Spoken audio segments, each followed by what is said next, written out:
La justicia penal ambiental en nuestro país tiene serias dificultades de implementación y un gran déficit de ejecución. ¿Por qué decimos esto? Porque el Código Penal actual carece de un título o segmento que tipifique los delitos contra el ambiente y que tutele el bien jurídico del ambiente, de la biodiversidad y de los ecosistemas. Esto hace que sea urgente una modificación de nuestro Código Penal y la incorporación de un título o segmento que contenga el articulado respecto de la tipificación de aquellos delitos que sean considerados contra el ambiente, sus penas y además la ampliación de la imputación de responsabilidad sobre las personas jurídicas.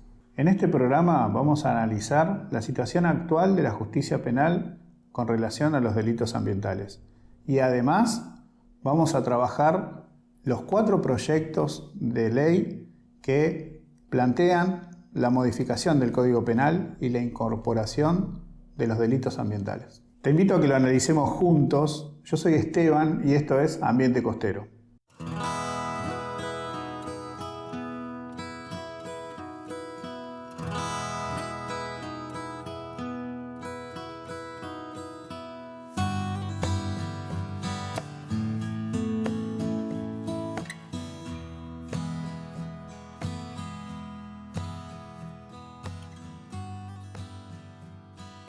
Bienvenidos a Ambiente Costero.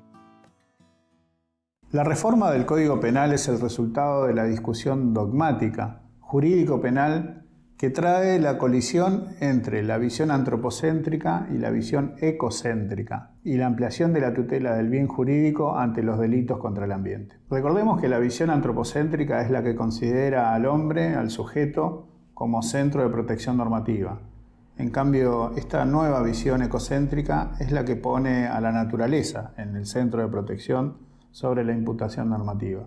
Y este cambio de paradigma es el que impulsa y refleja todo un cambio en el sistema jurídico, no solo civil, no solo administrativo, sino también penal. Así lo expresaba la doctora Nadia Espina en su intervención en el capítulo 5 sobre delitos ambientales en el Manual de Actuación Ambiental Integral de la Argentina, un formidable trabajo que llevó adelante la Red Latinoamericana de Ministerio Público Ambiental. En la actualidad, el Código Penal argentino no cuenta con un segmento específico que trate el tema de los delitos contra el ambiente. En cambio, lo hace a través de el contenido de ciertos artículos respecto de la parte especial del Código Penal y el abordaje que se hace a través de las leyes especiales en sentido penal. Algunas figuras son el envenenamiento, la adulteración o la falsificación de aguas potables. Esto está tipificado en el artículo 200 del Código Penal. La contaminación, el adulteramiento o la falsificación mediante el uso de residuos peligrosos. Esto es el artículo 55 y el artículo 56 de la Ley 24.051 de residuos peligrosos. Los estragos sobre bosques, artículo 186, inciso segundo B del Código Penal y el artículo 189 del Código Penal. El maltrato y la crueldad animal, artículo 2 y 3 de la Ley 14.346. La violación de las normas sanitarias animales, artículo 206 del Código Penal. Los daños al patrimonio cultural agravado, artículo 184, inciso quinto del Código Penal. El tráfico ilícito de bienes culturales, artículo 865, inciso G del Código Aduanero. La violación y omisión de deberes de funcionario público, artículo 248 y 249 del Código Penal. La usurpación de espacios públicos y el daño agravado sobre bienes de uso público, artículo 184, inciso 5 del Código Penal. En cuanto a las penas de los artículos que mencionamos, estas son consideradas bajas o benévolas en función del bien jurídico que están protegiendo, más aún en las relacionadas con los deberes de funcionario público. En cuanto a la reforma del Código Penal, lo que hicimos fue ingresar en la Cámara de Diputados y investigar sobre los varios proyectos que hay de modificación del Código Penal. Lo que podemos concluir es que los grandes rasgos es lo que te vamos a compartir respecto de la reforma que entendemos que es inevitable que se suceda y que nosotros estamos muy a favor de que esto suceda por considerarlo necesario para la protección del ambiente. Pero sustancialmente esas reformas lo que plantean son claramente 4 ejes, y los más importantes son, por ejemplo, la tipificación del delito contra el ambiente. O sea, qué actividad es considerada delito, qué actividad es considerada dañosa con respecto al bien jurídico tutelado, que sería el ambiente, la biodiversidad y los ecosistemas.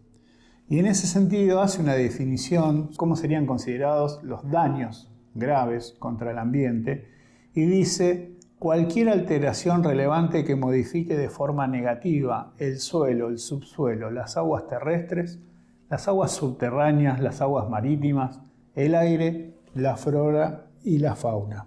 De esta manera, que es lo que te contábamos que no tenemos en el código actual, mediante esta reforma se empieza a tener, digamos, la tipificación específica sobre lo que sería considerado delito o daño contra el ambiente. En segundo lugar, se toma como agravante la situación de condición de funcionario público. ¿En qué sentido se incrementan las penas y la responsabilidad de este funcionario? Con respecto a las concesiones, los permisos, los usos que son otorgados, que tengan relación con daños contra el ambiente, y además la falsedad ideológica respecto de las evaluaciones de impacto ambiental y las declaraciones de impacto ambiental. Algo que realmente es muy necesario. Para los que estamos en la práctica de esto, sabemos que los informes que se presentan, si bien no son adulterados, pero realmente lo que cumplimentan son procedimientos administrativos y no al objeto de la cuestión, que es poder determinar realmente cuál es el daño que se genera a través de una acción y qué medidas deberían realizarse para mitigarlo. Y otro de los temas trascendentales es la responsabilidad. Se hace una ampliación de responsabilidad sobre imputación normativa sobre las personas jurídicas. Y esto obedece no solo a la persona jurídica en sí mismo, como sea cualquier tipo asociativo, ya sea sociedades anónimas o sociedades de responsabilidad limitada o sociedades de hecho. Netamente tiene que ver con que hay estadísticas que establecen que la mayor contaminación proviene de esta sobreproducción, y esta sobreproducción la ejercen generalmente empresas que están, digamos, en las figuras asociativas que estamos hablando. Entonces, la modificación del código lo que plantea es penas, no solo para sus autoridades integrantes, sino también sanciones de carácter administrativo para las propias asociaciones. Lo cual esto es muy novedoso, es muy necesario, y también esto viene de cierta necesidad que se plantea a nivel mundial.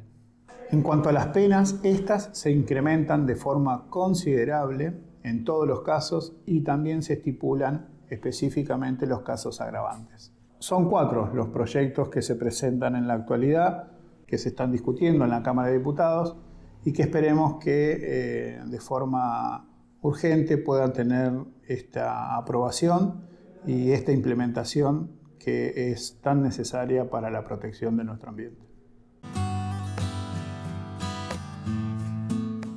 La reforma del Código Penal en nuestro país es de vital importancia en función de la protección del ambiente y del nuevo paradigma que plantea esta tutela sobre los bienes jurídicos del ambiente, de la biodiversidad y de los ecosistemas.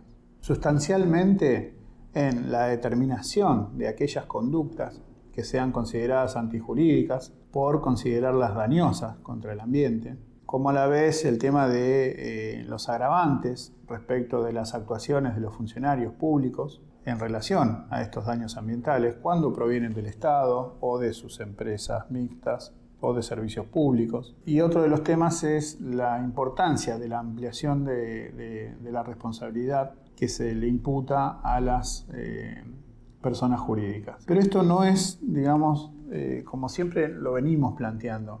El cambio de paradigma no es que plantea que con esta reforma o siendo más determinantes y más duros con las penas respecto de las actuaciones penales, podemos lograr una mayor protección del ambiente. En definitiva, no es algo menor, pero el cambio de paradigma lo que propone, por ejemplo, es lo que te contábamos en otros programas con respecto a la necesidad del fuero ambiental. La creación del fuero ambiental, vos acordate que lo que plantea, una de las cosas que plantea es la función del juez. Y esta función que empieza a ser pluricompetente. ¿Pluricompetente respecto de qué? De actuación administrativa, de actuación civil y de actuación penal. ¿Pero en qué sentido? Preventivo. O sea, que tengamos un código penal más fuerte o más riguroso respecto de las penas, de nada sirve si los delitos y el daño contra el ambiente ya fue realizado, que en la mayoría de los casos es irrecuperable. En el próximo programa hablaremos de un organismo de vital importancia para la defensa del ambiente, como lo es la Defensoría del Pueblo a nivel nacional y de la provincia de Buenos Aires.